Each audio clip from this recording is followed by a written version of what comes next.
এইবার শোনেন রোমবাসী সার পোকার কাহিনী, মধ্যরাতে গুম হারাম বারে চুলকানি। সার পোকার 14 গোষ্ঠী করিব সরকার, ভোট দিয়ে সুযোগ দিবেন বাকি কাম আমার। নির্বাচিত হলে পরে চমক দেখাবো, চার পোকা সমূলে নির্মূল করিব রে। চার পোকা সমূলে নির্মূল করিব রে।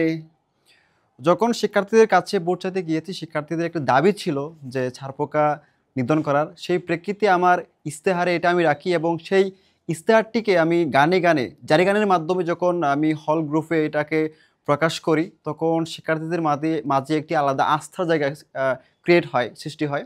সেই প্রেক্ষিতে হল প্রশাসনকে আমরা ধন্যবাদ জানাই যে হল প্রশাসন খুব যত্নের সাথে শিক্ষার্থীদের এই দাবিটিকে মেনে নিয়ে খুব স্বল্প সময়ের মধ্যে এটি বাস্তবায়ন করেছে। তো আগামীতে আমরা যে কোম্পানি দিচ্ছে, কোম্পানির সাথে কথা বলেছি, ওনারা আমাদেরকে 1 বছরের একটি গ্যারান্টি দিয়েছেন যে 1 বছরের মধ্যে ছারপোকা আবার যদি হয় সেক্ষেত্রে ওরা আমাদের বিনামূল্যে আবার এটাকে নির্মূল করবেন। আমরা আশা করছি যে হল সংসদের পক্ষ থেকে এবং হল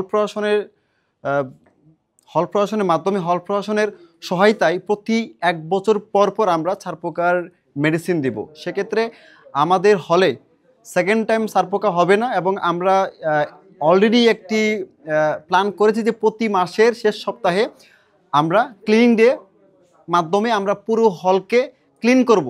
তার মাধ্যমে হবে কি যে আমাদের প্রতি মাসে একবার পুরো হল ক্লিন হয়ে গেলে হলে ছারপোকা থেকে শুরু করে অন্যান্য যে সমস্যাগুলো আছে, যে স্যাঁতসেঁতে অবস্থা, মাকড়সার বাসা, সেগুলো আশা করি দূর হয়ে যাবে।